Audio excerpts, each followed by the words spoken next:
You're listening to the Huddle Up Podcast with Chad Jensen and Zack Kelberman. Join Broncos Country's deep divers at milehighhuddle.com and sound off. And now it's time to drop some knowledge. But hey guys, welcome in to the Huddle Up Podcast, presented as always by Mile High Huddle, powered by Blue Wire Pods. I'm your host, Chad Jensen, and with me is my fellow football priest, who you know, who you love, as the deputy editor of milehighhuddle.com, Zack Kelberman. Zack, I got to ask you straight up. We're going to do the raffle drawing here in a minute, but is Bradley Chubb going to play football on Sunday? What's going on? Well, if he doesn't, it won't be because of the traffic violation that led to his brief detainment. We didn't get to go over that yesterday. I want to just put it out there. I don't know about you, Chad, personally, but I'm not too worried about that. We've all been there. I know he's a professional athlete. I know the Arapahoe County Courthouse is literally in Dove Valley's backyard. It's like, hey, Brad, why can't you walk over there and take care of that? But I'm not concerned. I am concerned, though, about his ankle. And I know it's not the surgically repaired ankle, and I know this is a problem that they've hoped that would go away by week 1, but it hasn't now. And for Fangio to come out and say it hasn't responded the way we wanted to, that pretty much says he's not fully healthy, and that pretty much says he's a giant question mark for week 1.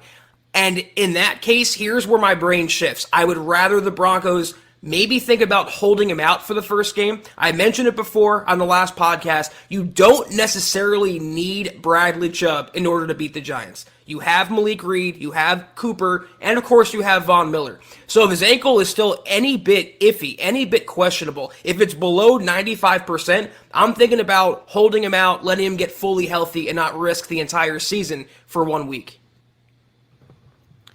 Yeah, at least in this case, if Bradley Chubb is unable to play, he was a DNP today. That means he did not participate.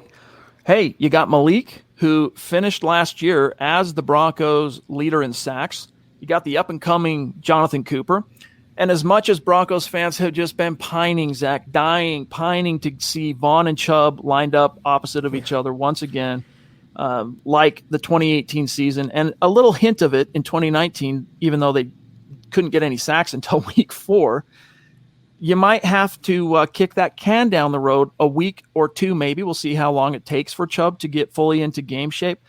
But, Zach, as you said, if it means holding off until Chubb is as healthy as you can be, right? I mean, I don't think any NFL player, maybe at the beginning of the season, some NFL players are healthy, but like once the season starts, very few, including quarterbacks, are fully healthy at a given point in the season. So it's kind of like, are you healthy enough? So if they got to wait a game or two to fully unleash that attack, hey, it is what it is. What I hate about this, though, is it opens up the familiar can of worms, which is the Broncos should have took Josh Allen and not Bradley Chubb, when they have the opportunity. And, guys, it's hindsight. It's revisionist history now. The Broncos made their pick, and Bradley was on just a franchise historic level of output in his rookie season. Unfortunately, he had some injuries since then, but when he's healthy, and God willing, Von Miller will stay healthy, that's an imposing duo that you think can combine for, 30 sacks this year if all things align. So I would rather, again, if it means sacrificing week 1 for weeks 2 through 17, or 18 now, I'm all for it. Here we have, real quick, I'm going to grab a couple super chats because I know tonight is going to be pretty busy in the chat, so we'll grab them really quickly. Max from across the pond, thank you for getting in early. Appreciate the super. He says, have you guys commented on the report about the Saints game last year? I'm disappointed but not surprised. No wonder Vic went with a mature leader in QB in Teddy. Yes, we'll talk about that, Max. All right, we got to put a pin in it for a minute. We will get to that later in the show. Hang tight on that. Trust, okay? We have one also from the queen of the show, Christy, that's going to be coming up here. She says, game day coming up. I'm excited as you know what to see what we can do this season. Why isn't it clicking onto the screen? Hold on. I'll find her. There. Oh, no, that's not it. There she is. Wow. Excited as you know what to see what we can do this season. Who is everyone most excited to watch? As always, much thanks. You guys are the best. The queen from the top rope before we even go live. Zach, what more Thank you. Need be said? She is, it's first two faces etched up there on the MHH Mount Rushmore. Christy on one side, Zeus McPeak on the other, and there are many, many more up there as well. But Christy, thank you so much for that. This is why, with respect to everybody else that you started to name there, Chad, she holds the crown for a reason. She earns that nickname, not just through contributions like that, but her interaction and her support for the podcast. They do not make him like Christy. You are the best, and we love you so deeply. Thank you. Okay, we'll grab this one from Casey, then we'll do some matters of business, come back to the raffle, all right, and then we'll move into the conversation. But Casey, wow, dude. Incredible. Very generous, off the top rope. And remember, we're going to announce here on the other side of Matters of Business the contest for this month. That's going to include both YouTube and Facebook. So these super chat dollars, they're going to count. So Casey, thank you though, dude. Seriously, that supports us in more ways than you can imagine. Helps keep the lights on, helps keep this content coming. He says, I need an MHH hat with both y'all's autograph. Let's go. Hey, we can do that, buddy. Let us know if you're going to be at the meet and greet, the MHH meet and greet in week 3 in Denver. All right.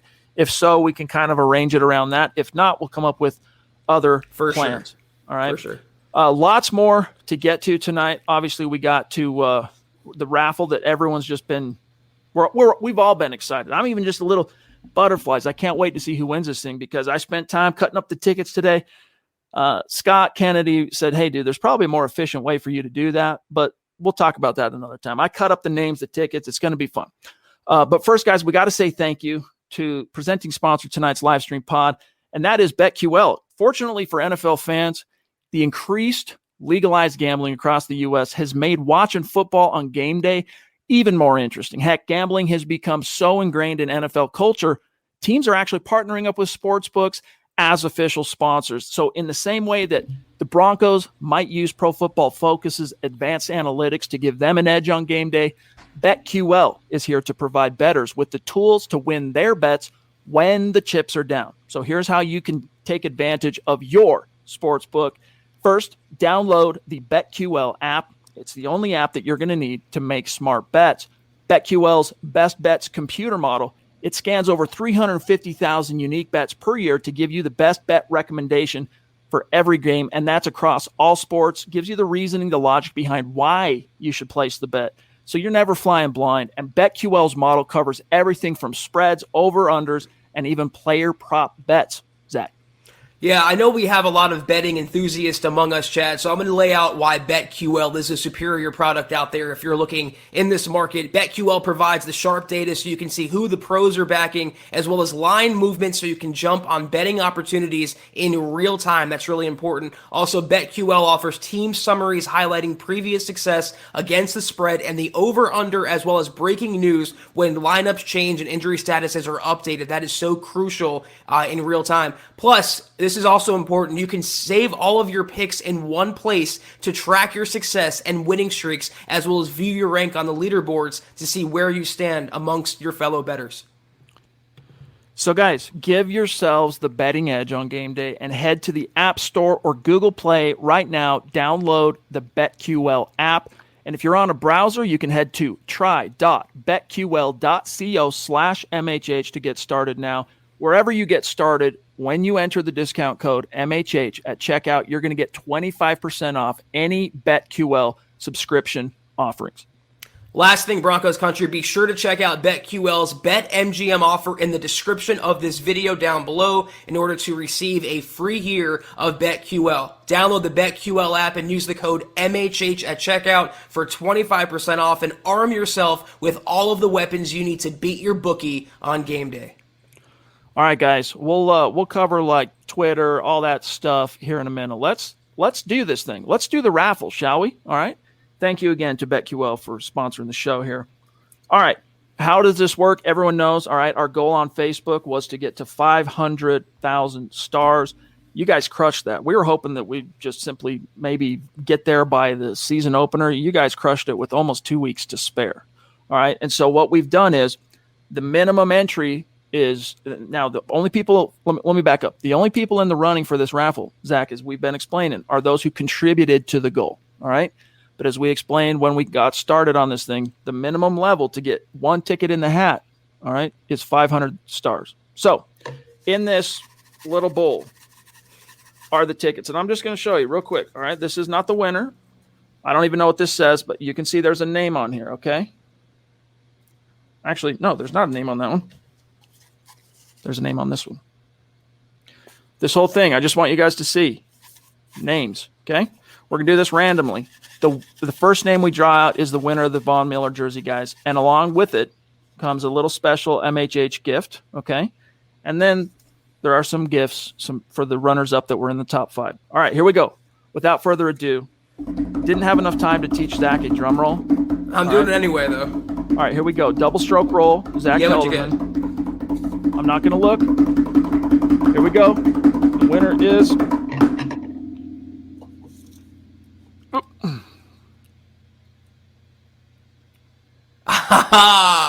Freaking awesome.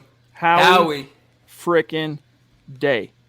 Howie Congrats. Frickin' Day wins the Von Miller jersey, along with a very, very special MHH gift. Now, for the people that were in the top 5 who really helped, I mean, they were leading the way, Zach, to strong arm this through to the goal.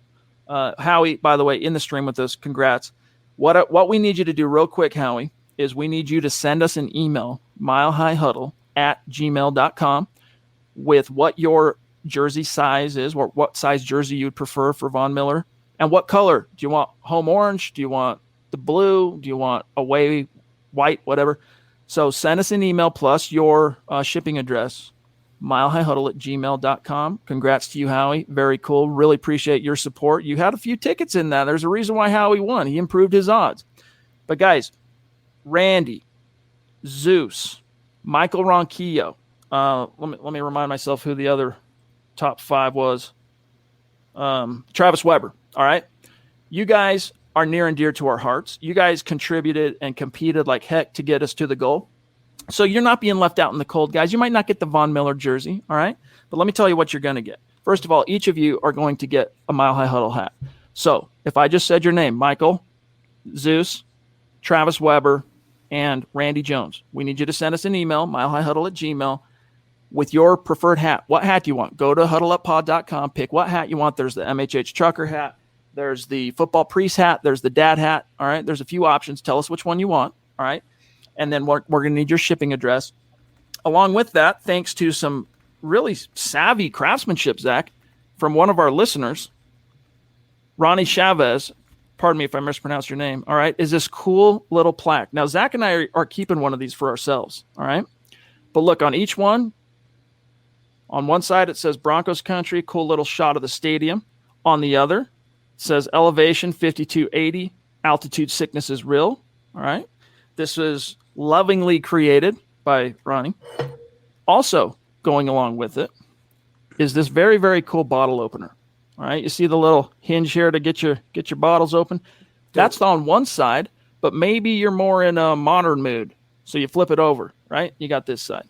All right, so this is going out to Zeus, to Michael, to Travis Weber, and to Randy Jones, guys. So send us the email. There's the addresses you can see on screen. Thank you very much for the support. We just kicked off a couple days ago the new goal. All right, here's how it works. On Facebook, we're setting the monthly goal. We want to hit it in September, 250K stars. We're going to raffle off at the end of the month or the beginning of October, that is, a Justin Simmons jersey, plus a little special thank you, MHH thing. Same deal, all right? Plus on YouTube, we don't want our YouTube superstars feeling left out in the cold on this stuff because we're going to be rolling through this the entire season. It's going to be fun, okay? Basically, what we're going to do is at the end of each month, we're going to be keeping track. YouTube keeps the analytics for us, so it's really easy to track. The top 5 people on Super Chat, people who have supported us the most in that given month, Zach, they are going to get a little special something too. And the number 1 is also going to get a jersey.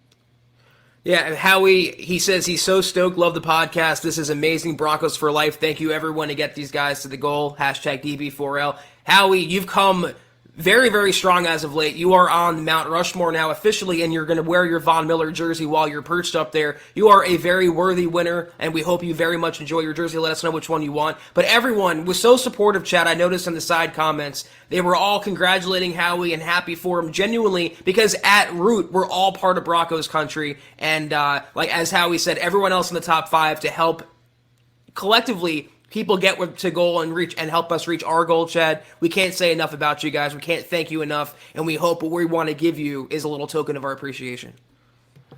Yes, indeed. All right. So, guys, we love you. Thank you so much. And we're starting a new goal. All right. So every single super chat that's come in since September started, every single star that has come in since September started, it's all counting towards the goal. And starting on, starting tomorrow night, we'll be able to show you the leaderboards for both. So you'll be able to see that. All right. And so appreciate you guys. Eugene Carrillo jumping in. Thank you, Eugene. He says, happy Wednesday, y'all. Boys, I'm pumped for the game this weekend. Got some money up on the Broncos. Hope you got your BetQL tools to help you make sure you're making the right bets. All right. But hey, if you're betting straight up on the Broncos, we feel you. He says, let's get this dub. My prediction, I'm calling a PS2 pick and Jerry Jeudy with 2 touchdowns. Denver Broncos for life. Love it, Eugene. We love that optimism and that thrill and that excitement.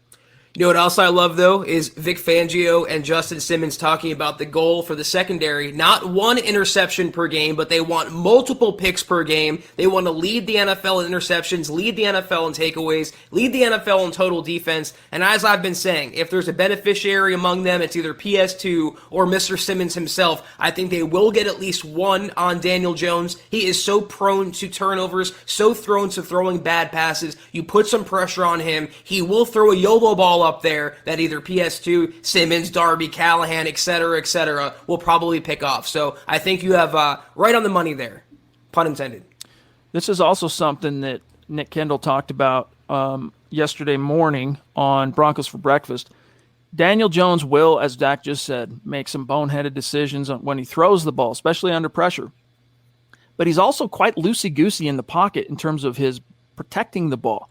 And so, hey, even if Bradley Chubb isn't able to play this Sunday, Zach, you're going to have Von Miller for the first time since the very end of the 2019 season getting after this cat. Daniel Jones has literally never faced anyone like Von Miller. Or let me put it this way. He's never faced an edge threat on Von Miller's level in his career. Now, he's faced some great edges. I mean, Chase Young in Washington, he's gone against some dudes in his division. There's some dogs in Dallas. Don't get me wrong. There's some studs. But Von Miller is the best edge rusher of his generation, and he's going to learn that the hard way, I think, on Sunday. And here's Michaela. Love you, Michaela. The Duchess checking in. She says, is it just me? I'm kind of done with Chubb. It's kind of a disappointment. Hashtag MHH, hashtag orange and blue bloods. That is a feeling, Zach, that I'm hearing from a lot of people. It's just kind of disappointing. Hey, it's hard to fault a player for bad injury luck, right? But the truth is Bradley Chubb up to this point has provided the Denver Broncos through 3 seasons, really only 1 complete season, and that was his rookie campaign in which he produced like 12 sacks and was literally historic. Yeah, you mentioned Von, if they don't have Chubb, but lest we forget about Shelby Harris, Draymond Jones, Deshaun Williams. I mean, they have some pass rushers on this defense besides their linebackers. And the thing about Bradley Chubb, again, like I said earlier, it's going to open up that can of worms as to whether, they took Chubb. Should they have taken Josh Allen in that spot? Was he the right pick? No one was really questioning that, though, when it was first made. When Chubb was, this close away from setting the NFL single-season sack, Javon Curse was like... He was 2.5 sacks away. He finished with 12. Which was a franchise record for a rookie, was it not? I mean, the guy was literally on an historic path, and paired with Von Miller, that was their thinking. If 1 dominant edge guy is good, 2 would be better, and that was going to win championships. And they had the right idea. Look what Tampa Bay did to Kansas City in the Super Bowl. I mean, defense still gets it done. So I'm not disappointed. Again, it happens. It's a ticket he forgot about, a lot going on. It was one of those things. Fangio downplayed it. Chubb downplayed it. It's no problem. The bigger issue here, though, is his ankle. That's the worry here, not his arrest or his legal issues. Right on cue. Descending from on high, Zeus himself with a... Wow. I mean, just seriously, like, if I sit here and dwell on it, I get overwhelmed. I can get emotional. But Stu literally was front and center, leading the way through the majority of our contest goals act to the 500K stars. I got to be honest. I love all our superstars. I was kind of hoping Stu. It was totally random, all right, and it was totally fair across the board how the names were entered into the bowl. I kind of had a soft. I'm like, I hope this is Stu, because Stu is he just supports us nonstop, constant. And hey, it wasn't Stu, but look what he look right here. And I bet dollars to donuts, and I don't need any BetQL tools to divine this. All right. Zeus didn't win the Von Miller jersey. He's going to get some cool consolation stuff coming his way. But I bet dollars to donuts, Zach. We'll see him in the stream tomorrow night. We'll see him in the stream moving forward because that's just a high-quality member of our community that Zeus is. So, Stu, love you, bro. Thank you so much for everything you do. I mentioned a crown for Christy. We definitely have to have a crown for Stu. And, you know, we would love to send him stuff, but he's actually sending us stuff, Chad. You can see above my head right there, I actually have a model plane that he sent both of us. Stu is one of the most kind-hearted, generous, thankful people I've ever come across, and you know how indebted we are to your support. Shane, by the way, appreciate the stars, my friend. And here's a quick update on the stars for tonight. Shane Daniels leading the way, working toward that 250K goal. 1,000 stars. Thank you, my friend. Michael right there at number 2. Andrew Baker right there at 3. Howie frickin' Day chipping in. Travis Weber chipping in. Claude Riley chipping in. Travis Tarbox. Literally every name on this list had their fair share of tickets in the bowl. So, guys, thank you. Appreciate you. All right. He wants to know what jersey, orange for a Von Miller jersey, orange Von Miller or orange Jerry Jeudy. Guys, you'll have to tell him. Zach, what's your take? Well, I always go for the jersey that has the most staying power, and Von in a contract year, and him, you know, new general manager. Depending how he plays this year, it could be he's going to be a Hall of Famer as a Bronco. But if you want to rep a player that's playing for the Broncos for a couple years at least, I think Jeudy is the safer bet. Or you can go with a franchise legend like an Elway, Terrell Davis, or you can go with someone like Simmons, who is a star, and we know he's not going anywhere for the foreseeable future. But even in the case of Vaughn, if they cut him tomorrow and he landed in Oakland or Vegas or Kansas City, which is never going to happen, but even if it did, that's a jersey that will one day hang in the rafters. In all likelihood, he's going to be in the Ring of Fame at the very least. He's going to end up in the Hall of Fame, if you ask me. So that's a jersey you could probably feel pretty safe in terms of its evergreen status amongst Broncos or within Bronco canon. Brandon Harden, Bama Broncos jumping in. Thank you, Brandon. And it's really cool, guys, because all of our superstars, hey, you got a chance to win some cool stuff this month as well. So keep it coming. He says, will Chubb be suspended for a game for his arrest? Guys, here's the thing.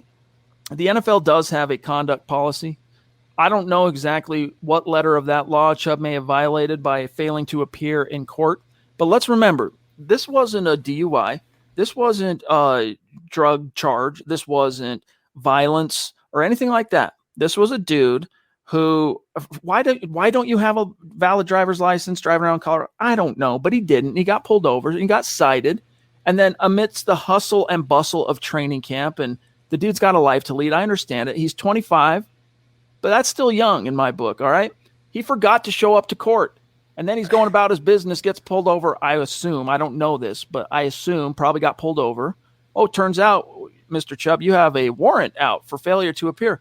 This very same thing happened to someone in my family not too long ago. Young kid that was 19 years old, running and gunning, didn't do anything wrong except he got a speeding ticket like 6 months prior.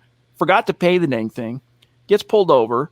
Guy goes, hey, did you know there's a warrant out for your arrest? The cop says. And he goes, what? No, because he's just a young, ignorant kid that didn't even know that by not paying the bill or the fine, you could get a warrant. And he goes, listen, if you give me your solemn promise that today, tomorrow, whatever it was, you will get this thing taken care of, I'm going to let you go on a warrant or with a warning. I should be taking you down to jail. So he went and paid it right away. But it's the same thing. Chubb's not out there committing crimes against humanity here, gang. Let's face it. He hurt nobody except himself. So I would be stunned if the league stepped in and did anything on this one. I know for a fact, I know you probably can attest as well. I did way stupider things and thoughtless things when I was 25 than what Chubb is dealing with as a multimillionaire who is an NFL star and all this stuff going on. Yeah, it was, dumb in a sense, but whatever, forgive him for a traffic ticket, what it amounts to.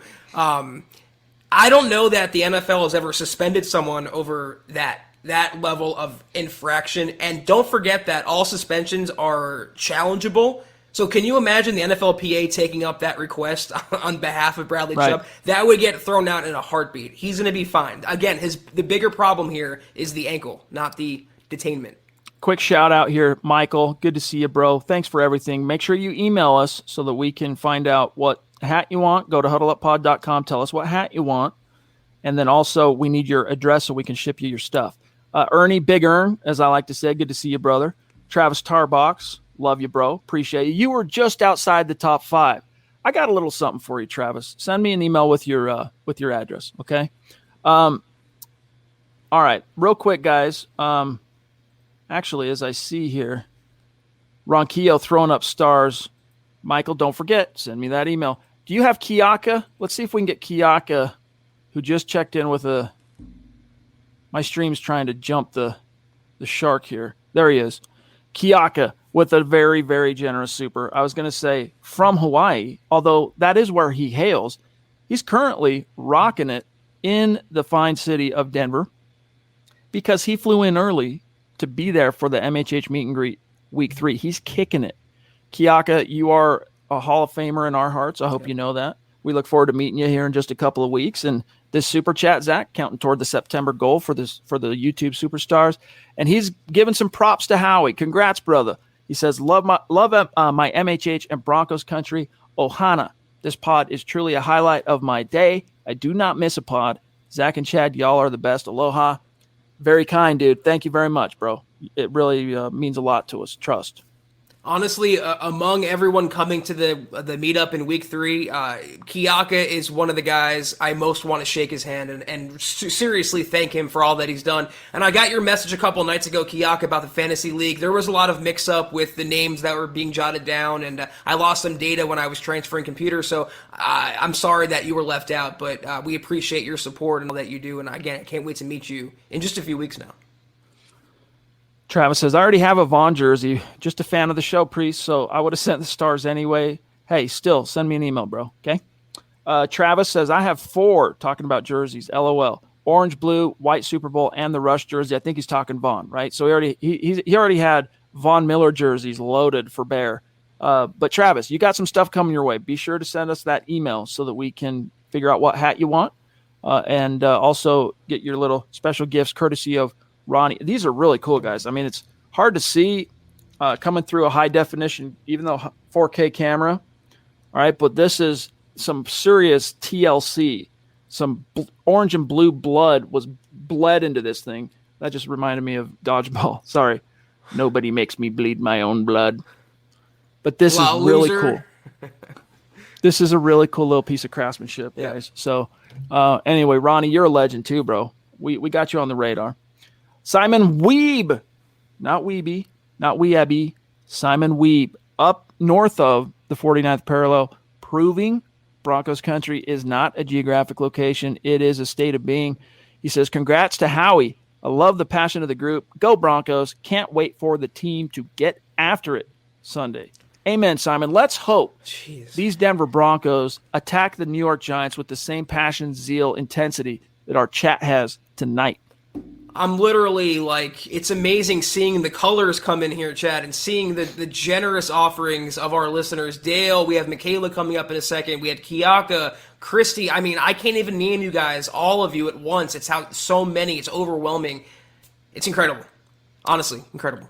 Dale Rue jumping in with a symbolic super chat, getting in early atop the leaderboard with the likes of Christy and Casey and Zeus and everyone else. Kiaka in the super chat giveaway for this month. He says, I drove for an entire year with expired plates on my work vehicle.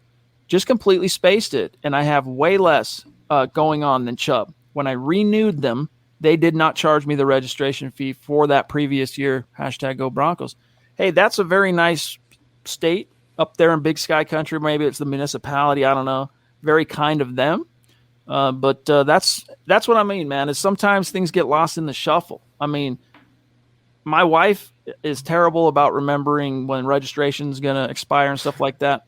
If I've heard it once, I've heard it 2 or 3 times since we've been married, which is, we're going on almost reaching decade number 2 here pretty soon. She's had a few well-meaning po-pos pull her over and say, hey, your registration. Oh, yeah. And then we get it handled. So anyway, Michaela, what's up? Man, thank you so much. She's got 3 little presents coming her way that we just ironed out after she helped set or joined the record super chat, individual super chat just a couple of nights ago. So here she is again showing just phenomenal generosity. Thank you, my friend. She says, you guys are the highlight of my day. Love you, Priest and MHH fam. No lie, okay? Listen, I wake up in the morning. I kiss my wife. I kiss my kids. I love my family. They're the highlight of my life, all right? But this is the highlight of our day as well. Trust us when we say that. We look forward to these nights, 4 nights a week, that we, as the Huddle Up Podcast, get to sit down and talk with you, not talk at you, not just, throw takes down your throat, but we want to hear what's on your mind and get to know you guys too. And that's one of the things that we didn't see coming, Zach, when we started doing these as live streams. We basically just thought, you know what, instead of pre-recording these pods, let's just start doing them live for fun. We'll get more fan interaction. That'll be fun. But we completely slept on what kind of relationships we would forge and just where this would go. And so that's thanks to you guys. Love you, Michaela. I mean, Chad and I, it might seem a little sad, but we talk about talking to you guys.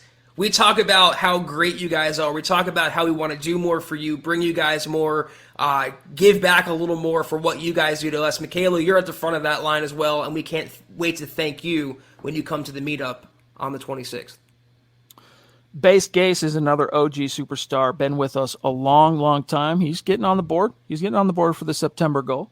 He says, so who else drafted Judy a round or two early in their fantasy league? I'm so excited for week 1, but the Giants are sneaky good, guys. Yeah, I mean, I think people are sleeping a little too much on the Giants, especially that defense. Mm-hmm. But the Giants don't scare me all that much unless this happens to be the year Daniel Jones takes the leap.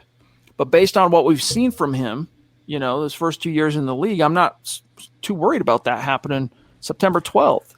I don't think September 12th is going to be the beginning of the ushering in of the Daniel Jones NFL, superstar era. We'll see though. But yeah, don't sleep on that defense. And Jerry Jeudy, and for fantasy, yeah, I think Teddy is going to feed him quite a lot. You want to talk about a young quarterback not really having a break, though? I mean, in Daniel Jones' career, he started out with Pat Shurmur, and now he has Jason Garrett.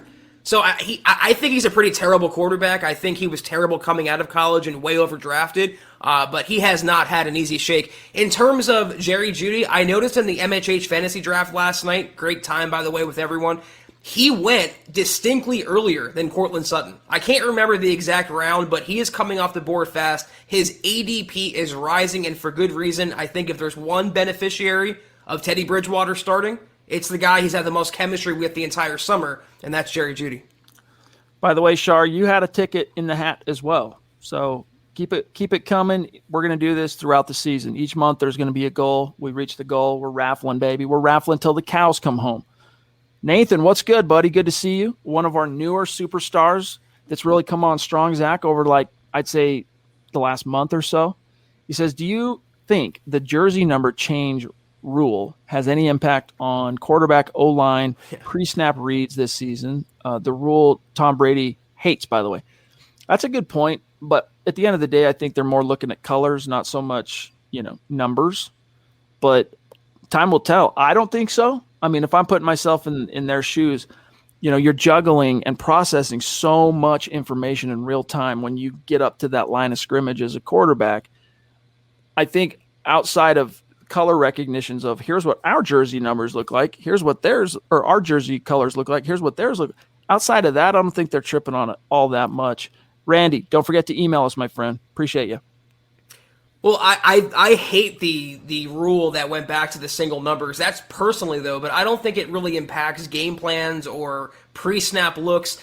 Brady's mad because the Cowboys, who they're playing tomorrow night, a bunch of their players, especially on defense, changed jersey numbers at the last second. So he thinks it was trying a kind of a competitive advantage or trying to gain there. Brady's been in the league long enough. He knows every player on that defense, every player he's going to go against. And I'm with you, Chad. It doesn't have to see color so much, proverbially, hypothetically, as he has to see shape.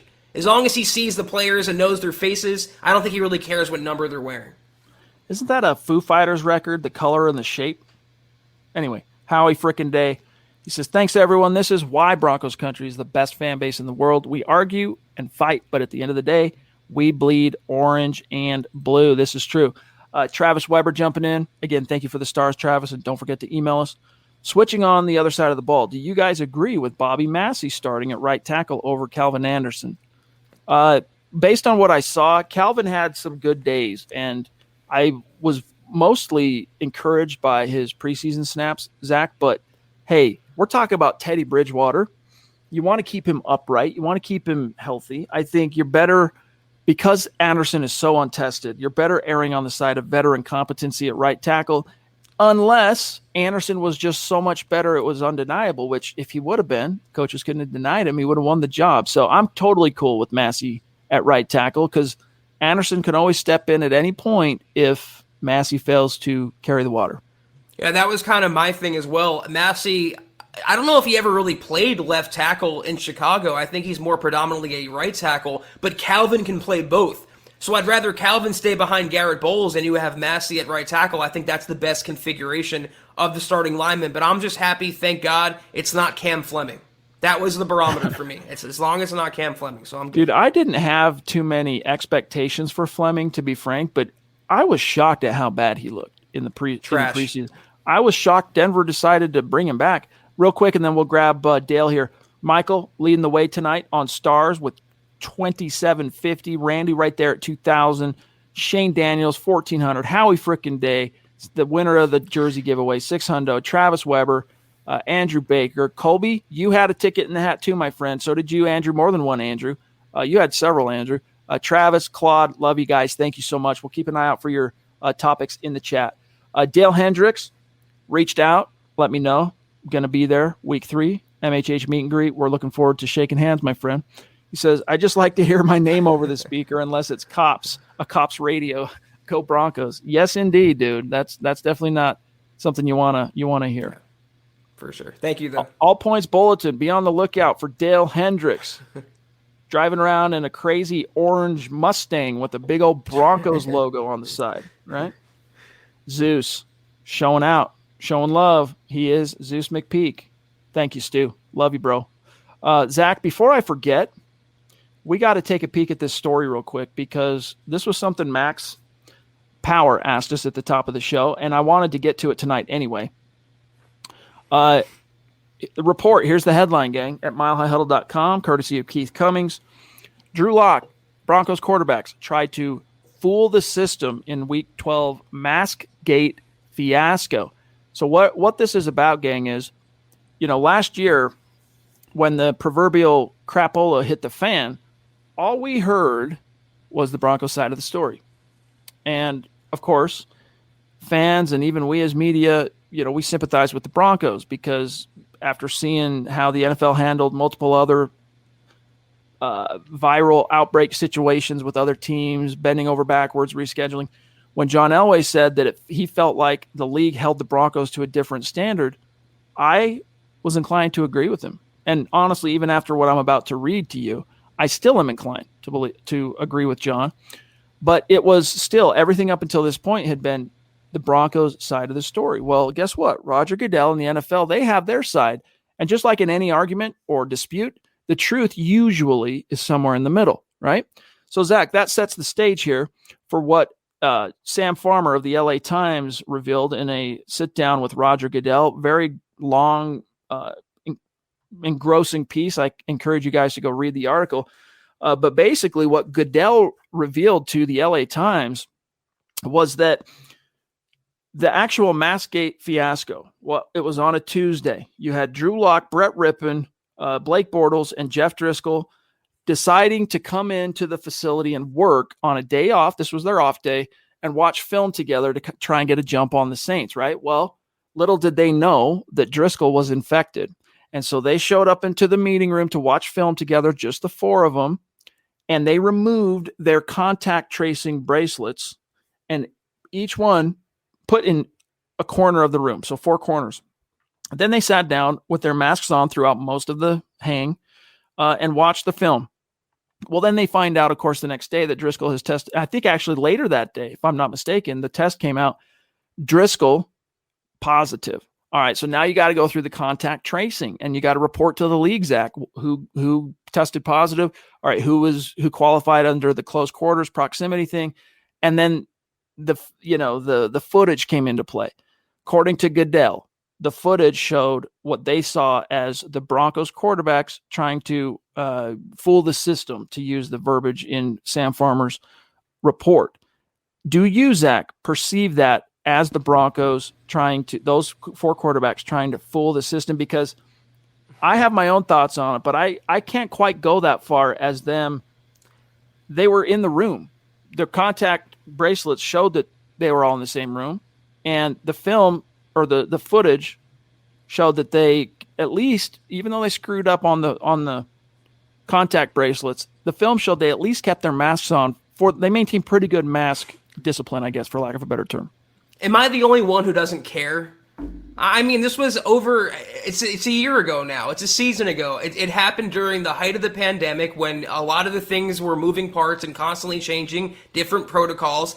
I mean, if they committed an infraction, all that this story does is answer why Kendall Hinton started in that game at quarterback. All it does is answer why John Elway's pleas and him getting angry with the NFL office and Roger Goodell is why it went that way. I mean, I'm not really sweating this too much. It's a new season now, but I'll just say one thing to further my opinion along, and I emphasize opinion here. I think the reason why this is a big deal, or a bigger deal, is because Drew Lock is at the center of it. If this was a quarterback room that was at that time, what was it, Brett Rippon, Blake Bortles, who else was in there? Driscoll and Driscoll. Yeah. And if it was Trevor Siemian as the 4th, or Teddy Bridgewater as the 4th, or anyone else but Drew Lock, who's known for whatever reason in league circles as this young buffoonery type of quarterback, committed to these boneheaded turnovers, boneheaded mistakes. He's dancing on the sidelines like an idiot. I think that's the only reason, was to use it as more slander against Drew Lock. And I saw someone on Twitter, I think it was a national writer, I think it was Charles McDonald. I'm sorry if I'm wrong, Charles, if I'm misnaming you, but he resurfaced a Drew Lock statement from last year on this matter to make it look like Drew Lock gave a statement about this story from Sam Farmer. So again, if Lock wasn't part of this, I don't think it comes up again, but I'm not sweating it either way. Definitely plays a part. All right. And just like then, it doesn't, whatever can be gleaned from the LA Times piece, it doesn't reflect with stunning, you're not impressed with Drew in that moment. All right. In a perfect world, you would expect your quarterback, knowing what could potentially be at stake, to maintain the requisite discipline. I mean, everyone knew what the rules were, and in that, by taking off the bracelets, that gave the NFL the ammunition to do what they did. All right, Locke, and like Mama Locke. Remember when this all happened and Mama Locke came out with a big old statement on Twitter, completely just going after the league and all that, which at the time I sympathized with, and to this day I still sympathize with. I think the NFL really did jump the shark, and they diluted the quality and integrity of the game. They could have simply rescheduled that for Tuesday, because Drew Lock and all of them were right back in the building Tuesday morning. They should have and could have rescheduled it. Instead, they had to make the Broncos an example out of the Broncos. And I agree with Elway that it just, look, there were some other dastardly violations of perfect virus protocol from other players and teams earlier in the season. Now, you can argue whether or not it was on the same scale as what we were learning about here from Goodell's side of the story, but Goodell bent over backwards for those teams. The Patriots, all right? The Titans off the top of my head. The Ravens off the top of my head. There are other instances. So when Elway said they applied a different standard, I am inclined to agree with him. I think at that moment in time, they just chose, hey, this is going to be the hill we're going to die on, or I should say that the Broncos are going to die on. We're going to use them as the scapegoat to frighten all the other teams into line on this. We need as close to perfect discipline on these rules as we can get. So Locke, as Keith writes here, Locke may have had good intentions coming in early or coming in on an off day and everything. But the road to hell is paved with good intentions. And that's true. It's true. All right. So it's in the rear view, but let me ask you this, because this is something that Max brought up. How much do you think that perceived snafu on Drew's part internally, George Payton, Vic Fangio, played a role in the decision that got made, 10 days ago? 0. Zero. There's no way they should make a quarter. And shame on them if even 1% came into factor for this year's quarterback competition. 2021 quarterback battle with a new GM who wasn't there last year against a fellow quarterback who wasn't in the building last year. It should not even have 1% of factor into the quarterback decision. Vic Fangio, George Payton said leadership, intangibles, all them gravitating toward Teddy Bridgewater.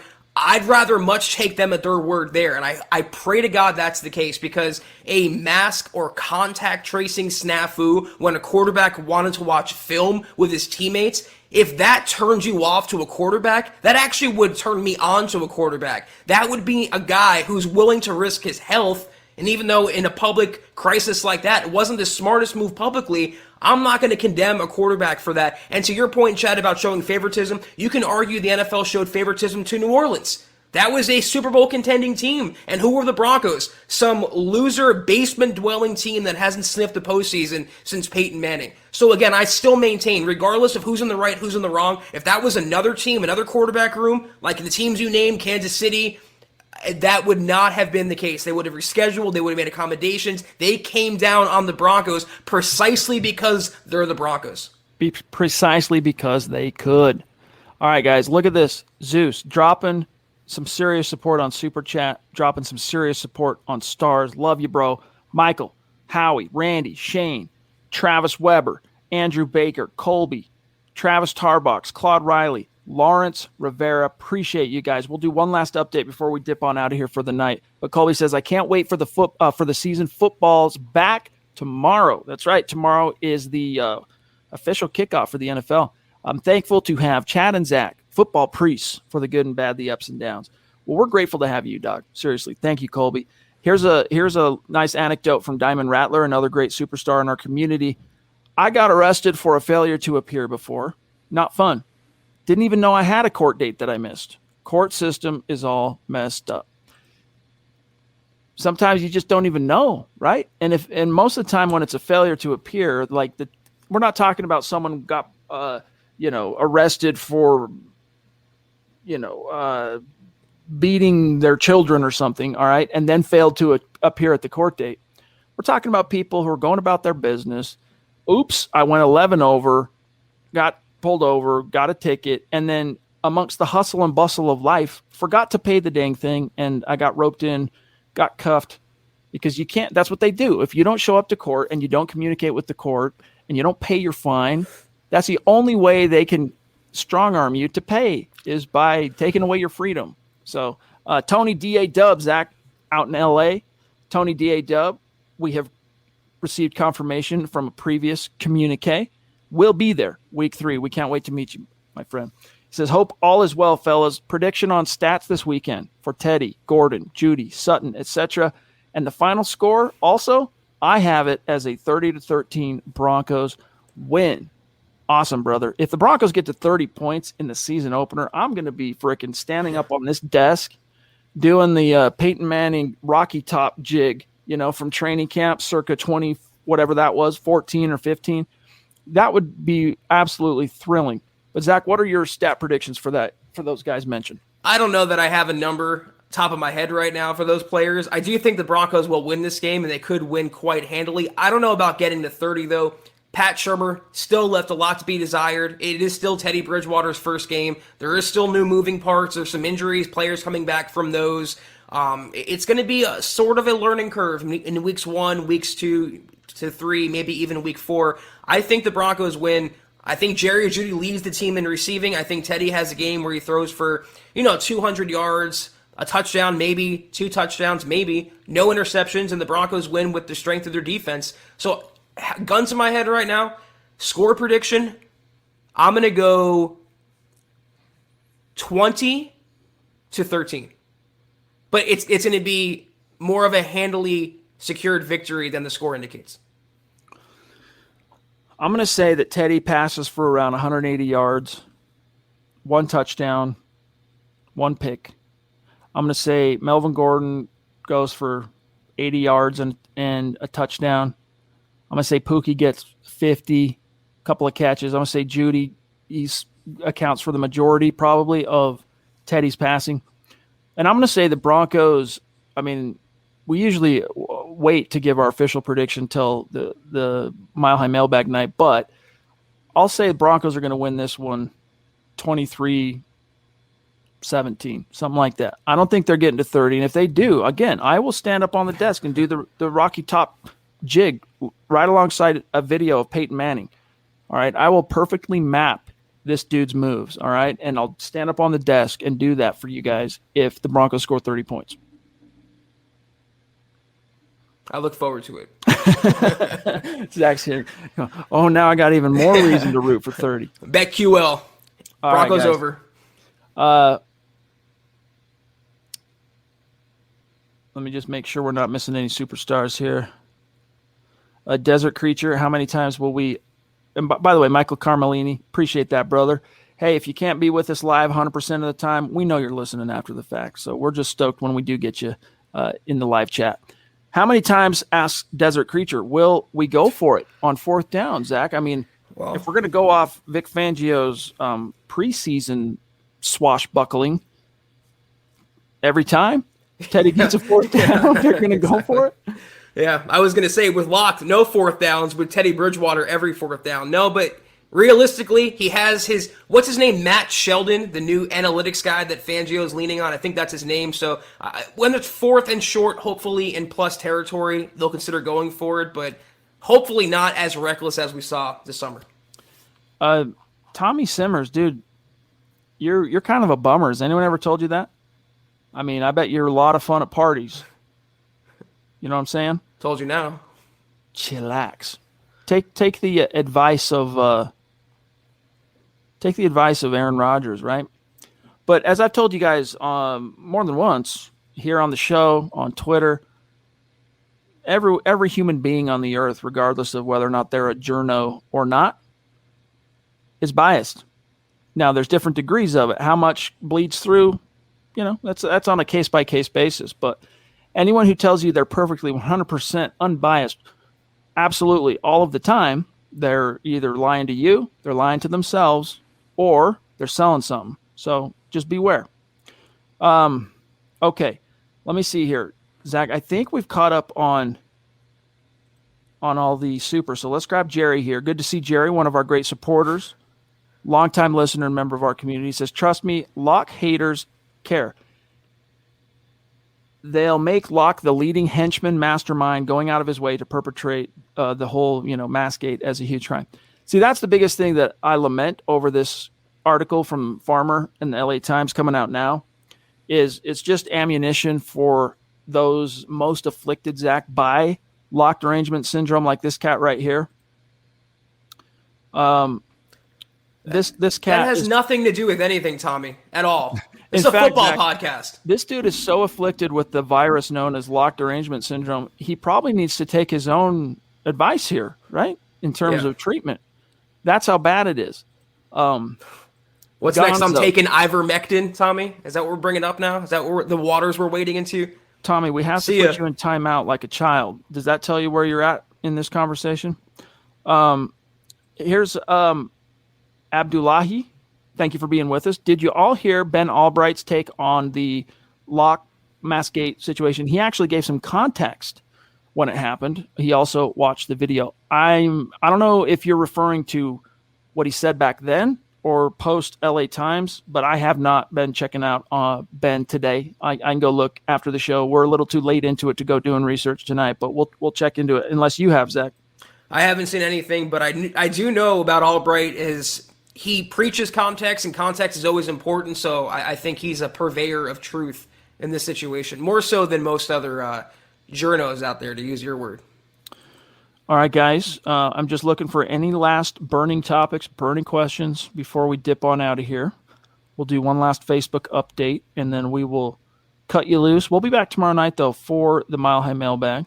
So it's all good. And yes, reminder, please like this video if you're on YouTube and Facebook in particular, guys. That helps us so much, more than you know, Zach, for Quincy here on Facebook, he wants to know, Zach, what's a QB in next year's draft class that would fit nice in Denver? I hope it's a dual threat quarterback. Now, Zach, before you answer this, I actually want to provide a little bit of visual scratch and sniff, so to speak. That was a little contradicting, but you guys get my point here. Because Eric Trickle was thinking about this. So real quick, Zach, you tell me who you like here. All right, here's 14 guys that Trickle is scouting for the Broncos. That's my guy. Spencer Rattler of Oklahoma, big, strong-armed guy, tons of arm talent. Does he have it between the ears? Time will tell. Sam Howell of North Carolina. All right. I don't know if it's just the Trubisky thing, but I beware and see cues. This is the guy to watch right here. Mm-hmm. Malik Willis of Liberty. This could be we'll see how it plays out for oh my gosh, I just had a brain fart. The kid from North Dakota State that went to San Francisco. Lance. Thank you, Trey Lance. We'll see if this ends up being the next Trey Lance type guy, but he is just uber talented. Keaton Slovis from USC. Nope. Hard pass. Phil Jurkovec, is that how you say his name? From Boston College. And then I'll get one more here. Carson Strong from Nevada. And then here's a few other names. But Zach, is there anyone amongst this that really, you toots your horn? I think Matt Corral can be the guy that skyrockets up, kind of like Zach Wilson did out of BYU. I think that's an option out of Ole Miss. I mean, that guy, I just have a good feeling about him. He strikes me as a total package. You don't have to worry about between the ears like you would with Rattler. But upside-wise, arm talent-wise, I mean, Spencer Rattler is a high-end version of Drew Lock. And if you can maintain that, like Chad said, between the ears, the immaturity, the attitude concerns, if you get that under control and hopefully pairing him with an offensive-minded coach, I think you have franchise quarterback and upside with Spencer Rattler. That's my guy. I'll eat crow if I'm wrong on that. I like Corral. I like Rattler. Not an overly strong draft class, but one of these guys, like we've been saying, will rise up the boards, and it very well could be Matt Corral. Joseph I always mispronounce his Malinowski. Says, I don't know if you guys saw my comment, but I wanted to thank you for giving me the top fan badge as one of MHH's most engaged followers. Thanks for sending that to me on Facebook. You're welcome, dude, and it was well-earned, well-deserved. And guess what? We're going to be rolling this out on YouTube here soon, too, with our membership offering. We're just putting a couple finishing touches on this thing so that when it rolls out for everybody, it's just going to be a no-brainer for the community. You can become a member and, of course, continue to get access to our nightly live streams. That's not going to change. That's going to be free and open to everybody. But we're adding new shows, content, little perks that come along with subscription on YouTube. And so I know we've been hinting at it for a couple of months now, but we just want to wait till it's perfectly laid out for you guys. So that's coming for our YouTube gang. But Zach, with that, we got to dip on out of here. One last reminder, guys. All right, before we do dip, we want to thank our sponsor, BetQL, the only app that you need to beat your sportsbook. Find BetQL's information in the description of this video, along with code MHH to get 25% off at checkout. And don't forget the special BetMGM offer in the description to receive a free year of BetQL and other sportsbook sign-up offers and bonuses. And with that, Zach, we got to go, but we'll be back tomorrow night. So sign us off, bro. Yes, sir. This was the Huddle Up Podcast. Be sure, guys, until we see you guys next time, to follow the Huddle Up Pod on Twitter at Huddle Up Pod. You can follow the main account. This is your one-stop shop for all Broncos news, analysis, rumors, transactions, film breakdowns, and so much more at Mile High Huddle. You can follow Chad on Twitter at Chad and Jensen. You can follow myself at Kelberman NFL. If you haven't already, go to huddleuppod.com and get your swag on. You can't get one of those dope placards, but you can get a hat like Chad's wearing, get a coffee cup, you get a hoodie, t-shirts, anything and everything is there. We promise it's all good stuff. Also, facebook.com/milehighhuddle. Big blue button in the center of your screen. For less than a gallon of gas, guys, or a cup of coffee at Starbucks, you can subscribe right now and get instant exclusive access to our VIP programming, including Kelberman's Corner, Broncos Book Club, Trickle Zone. Great content worth subscribing to, worth checking out. We appreciate those who have. Also, facebook.com/milehighhuddlepod. Like that page and follow that page. And if you haven't, guys, go to Apple Podcasts and leave your priest, as you see on the screen, a 5-star review for a chance to win some swag each and every month. We appreciate all the entrants so far. But if you can't do any of those things, still love you, still appreciate you. Just do these. It takes literally 2 seconds. Subscribe, like, and share this video and every video you see on the MHH channel. We are off, though, until tomorrow night. Broncos for breakfast tomorrow morning, and we are on 6 o'clock Mountain, 8 o'clock Eastern. Take care, and as always, go Broncos. You've been listening to the Huddle Up Podcast. Join Broncos Country's deep divers at milehighhuddle.com to keep the conversation going.